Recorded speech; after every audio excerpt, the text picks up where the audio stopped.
Assalamualaikum warahmatullahi wabarakatuh. Video ini merupakan kelanjutan dari video sebelumnya pengantar ANAFA. Pada video ini saya akan membahas mengenai ANAFA satu jalan, khususnya ANAFA satu jalan dengan sel sama. Kita langsung masuk aja ke contoh soal. Jadi misalkan ada seorang manajer pabrik ingin meneliti tingkat kedisiplinan karyawan pabrik di 5 cabang pabriknya. Jadi dia punya pabrik 5. Nanti saya kasih nama pabriknya itu A, B, C, D, E. Nah, ia ingin mengetahui apakah rata-rata jam hadir karyawan di setiap cabang pabriknya itu sama apa enggak. Jadi kedisiplinan karyawannya itu sama apa enggak. Dia menilai disiplin dari jam kehadiran karyawan. Untuk itu dia mengambil data jumlah jam kerja selama 12 minggu masing-masing 6 orang karyawan di setiap pabriknya sebagai sampel dan memperoleh data sebagai berikut.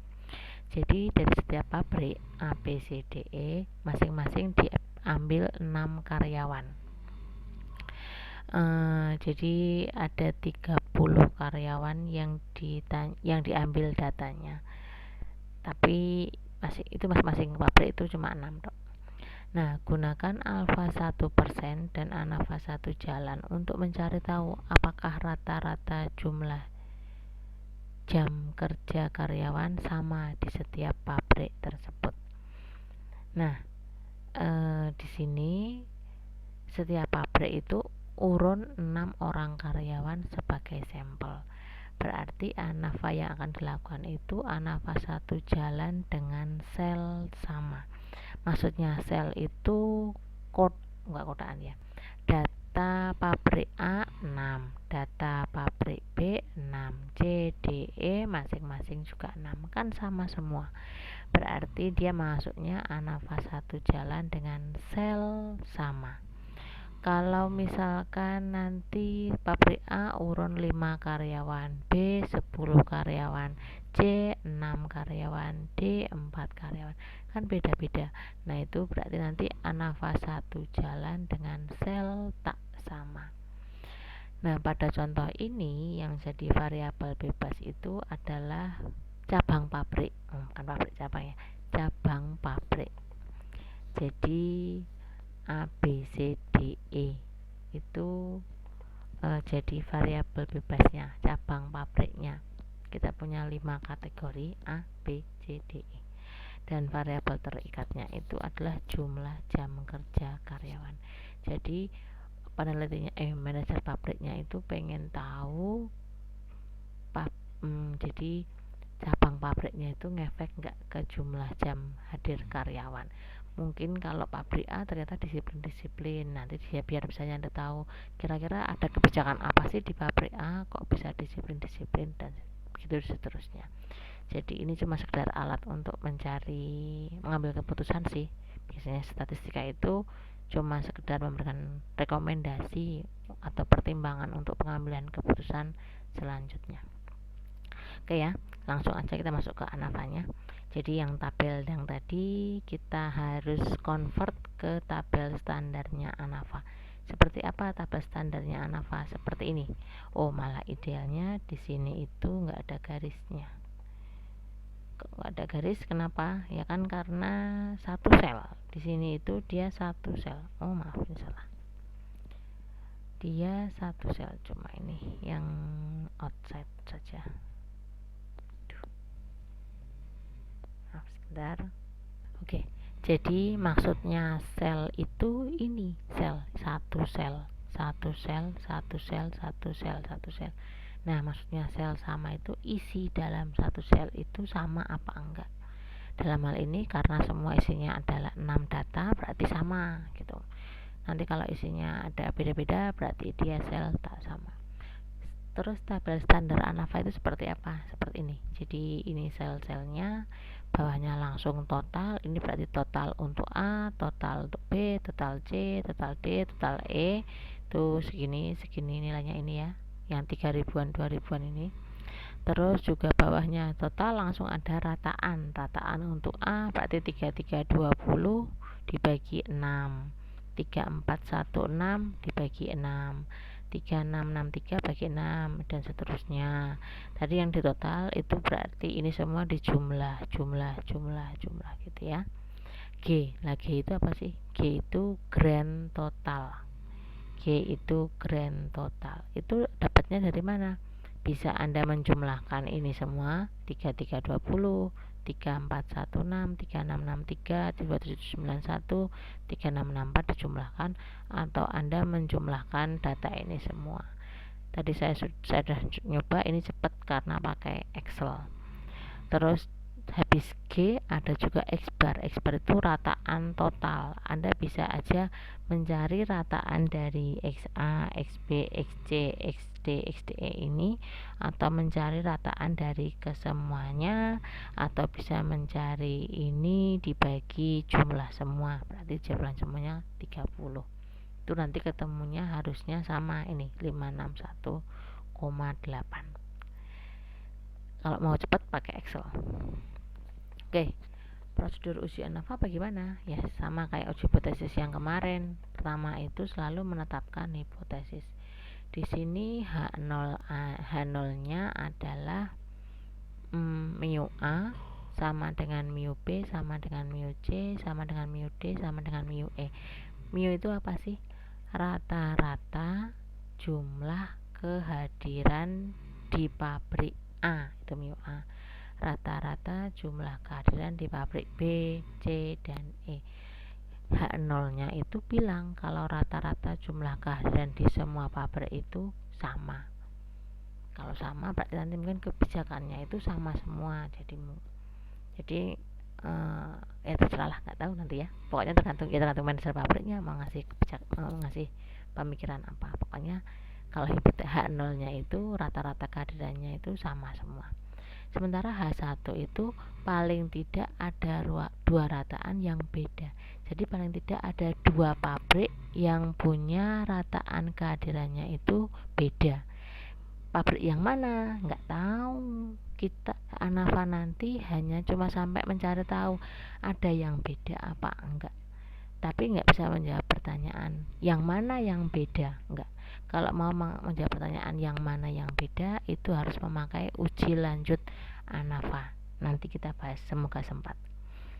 Oke, itu H0 dan H1-nya bisa juga berarti seperti ini.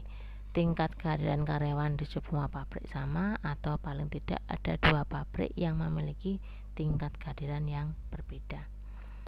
Terus langkah yang kedua, tentukan taraf signifikansi. Biasanya dari soal sudah ketemu. Dalam hal ini kita punya berapa? Oh ini alfanya 1%. Jadi taraf signifikansinya 1%, 0,01 ya.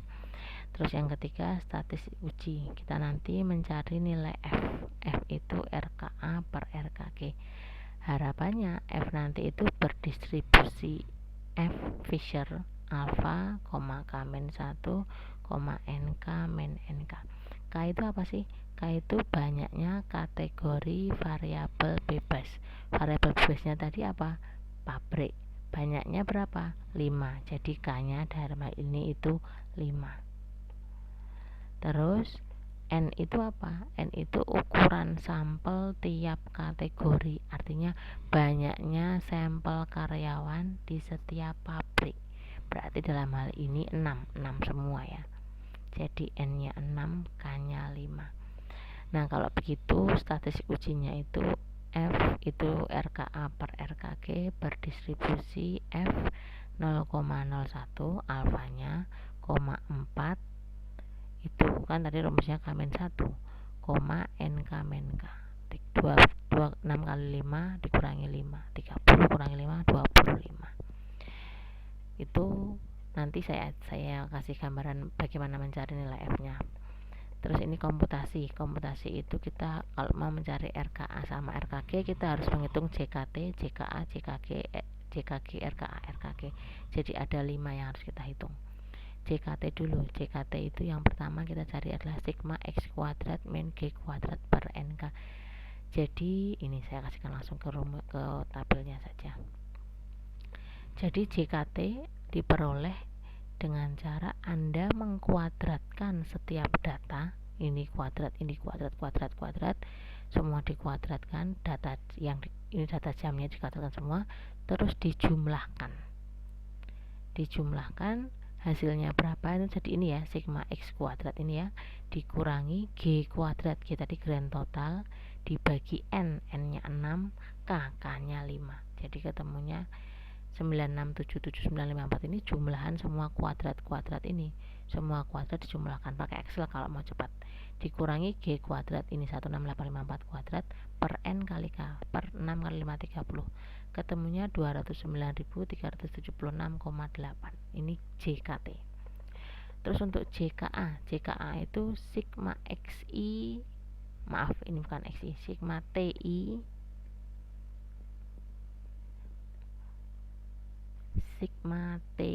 dikuadratkan min g kuadrat per nk.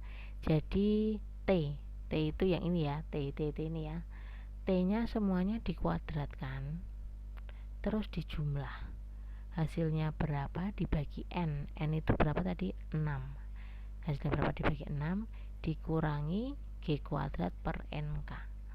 Jadi semua ini 3320 kuadrat, 3,16 kuadrat, semuanya dikuadratkan terus dijumlah, hasilnya dibagi n, banyak sampel tadi 6, dikurangi g kuadrat per nk.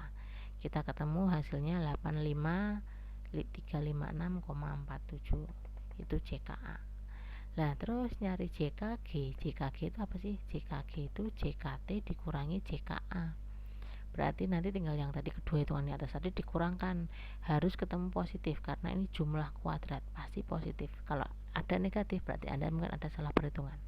Ketemunya ini 124.020,3. Terus nyari RKA itu apa sih? RKA itu JKA per K-1, jadi nanti K nya tadi 5 min 1 4, JKA nya 85.000 tadi ya, jadi ketemunya ini 21.339,12. Kalau RKG itu JKG per NK min K, jadi 124.020,3 tadi dibagi 30 kurang 5 dibagi 25, ketemunya 4.960,813. Sudah ketemu RKA dan RKG, nyari F itu RKA per RKG, ketemunya 4,3015. Nah sampai di sini sudah ketemu semua, kita masukkan ke tabel rangkuman ANAVA. Ini yang paling penting sih, biasanya yang ditanyakan itu tabelnya sih. Jadi sumber variasi ini kolom ini yang diisi ya, yang ini yang lainnya itu sudah default dari sananya. Jumlah kuadrat amatan berarti JKA, jumlah kuadrat galat diisi JKG, jumlah kuadrat total berarti diisi JKT. Derajat kebebasan di sini berarti K-1 4, di sini NK-K berarti 25. Rataan kuadrat ini berarti sama aja jumlah kuadrat dibagi derajat kebebasan, 85.000 dibagi 4, ini tadi ya sudah ya dihitung 21339. Sementara kalau rataan kuadrat galat RKG berarti jumlah kuadrat galat dibagi derajat kebebasannya galat, berarti ini dibagi 25, sudah dihitung juga 4960. Kalau gitu F observasi, F amatannya berapa? RKA per RKG, atas dibagi bawah, 21.000 dibagi 4.000-an ini ketemunya 4,3015. Nah sekarang sudah ketemu F observasinya, kita mau cari daerah kritis. Kita cari dulu nilai dari F 0,01 4,25 pakai tabel F. Ini tabel F ya. Jadi F 0,01 ini ya, 4 berarti di sini, 25 berarti di sini ke kiri. Jadi yang ini 4,18 ini yang mau kita pakai. Jadi daerah kritisnya itu adalah F kalau F nya lebih